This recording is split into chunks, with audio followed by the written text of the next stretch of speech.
This is their homeland. So guess what happens, folks? Then at the orders of the United States and against the protests of the Israeli government, bulldozers came and demolished thousands of their homes. You can see there on the bottom right, those bulldozers, they had spray painted that the Israeli government were betrayers. These Jews were offended, and rightfully so. Israel completed the evacuation. Now watch this date. Israel completed the evacuation of the Gaza Strip on August the 23rd and gave it to the Palestinians as a part of the roadmap to peace. And it was our hand that forced them to do it. We told them. You say, well, who are we, John? I'll tell you who we are. We're Israel's only buddies.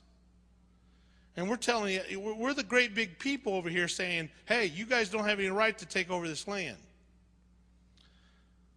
On that very same day of August the 23rd, 2005, a small, insignificant tropical storm slowly appeared in the Atlantic below the Bahamas named Katrina. From her beginnings, meteorologists stated that the United States had, quote, nothing to fear. They claimed that Katrina packed little punch and that the computer forecast kept Katrina calmly detained in the Atlantic. Defying all computer models, Katrina turned southeast, scraped the south tip of Florida, and then with the vengeance of a runaway freight train, Katrina took an unexpected turn into the warm Gulf Coast. Meteorologists tracking Katrina's unusual path labeled Katrina, quote, one of history's most bizarre hurricanes.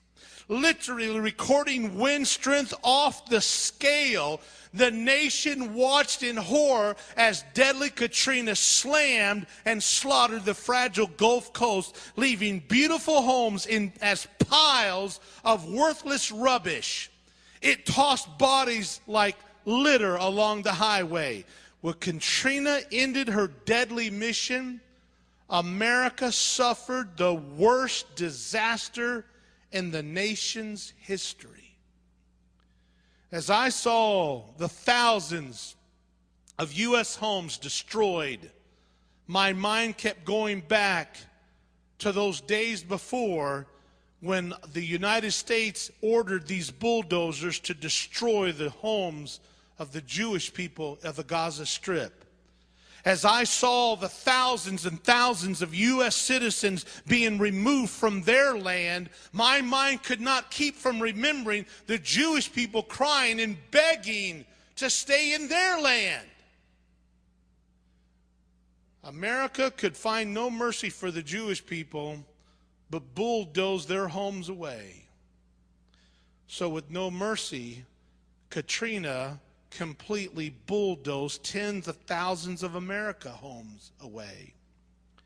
And in James, we're reminded in chapter 2 and verse 13, he shall have judgment without mercy that showeth no mercy. And then on October the 14th, the next month, Prime Minister Sharon had shared with President Bush his plans of a 90% pull-out of the West Bank because of the pressure that he was being given from our president. The fact that if you wanted financial help, you had to do what we told you to do, Israel. The next afternoon, Tropical Depression 24 formed in the Western Caribbean Sea. Then President Bush met with PLO leader President Abbas at the White House and reaffirmed support of the Palestinian state and called on Israel to leave. The very day that tropical depression became a Category 5 Hurricane Wilma, becoming the most intense hurricane in the Atlantic Basin history. Hurricane Wilma forced President Bush's brother, Jeb Bush, the Florida's governor, to call mandatory evacuation of the Florida Keys. At least 35 deaths were reported, and in the end it cost $20.6 billion in damage, the third costliest disaster in U.S. history. What a coincidence. Now let me ask you a question, folks. Can we just keep saying these are all coincidences? Well, the same God who promised to bless and prosper and protect us if we obey him warns that if we remove these, warns that he will remove these same blessings and promises if we disobey him. Think about that fact as you consider this next event. Now, this one's going to shock some of y'all. But how many know God said, I will protect you? He'll put a hand. How many, when God lifts his hand of protection, that's judgment right there. It don't always have to be a fist coming down. Sometimes he just pulls away his hand of protection. Says, okay, go for it. Read Romans 1. God says he just give them over to what they want. Just go for it. Listen to this one. April 16, 2007. This will ring a bell in a second.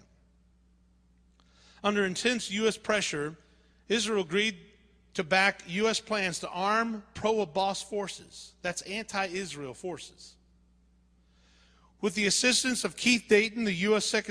Security Coordinator for the Israeli-Palestinian Authority, nearly $60 million was given to the pro-haters, the anti-Israeli group, with two main objections. Number one, to supply them with additional weapons and ammunition, equipment, and training and funds to fight Israel. And second, to secure the areas of the Gaza Strip. In other words, here's money, here's weapons, go get your land from Israel. Now, how many know that's kind of a stupid move? Okay? The very next day, on April the 17th, a 23-year-old Virginia Tech student goes on a shooting rampage and kills 32 people in the worst mass murder in American history. Oddly, now listen to this, folks, you ain't heard it all. Oddly, he had written in red ink on his right arm, and as the return address on the package that he sent to NBC, now watch this, Ishmael's axe. Ishmael is Arabic for Ishmael, the father of the Arabs. Now listen to this.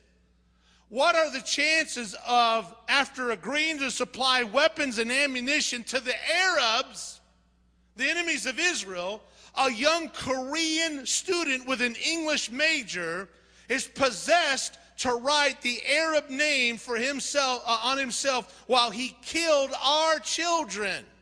What's the chances of that? This may be only a small taste of what suicide missions from Ishmael's axe awaits us if we continue to fight against God's land. Folks, you listen to it. You didn't hear this. This causes me to shake in my shoes. But I'm telling you, we have not seen, and you all know this, we all know this, but we've not seen the last of these suicide missions on our soil. All we need to do is keep disobeying God, and you watch what happens. Stick with me.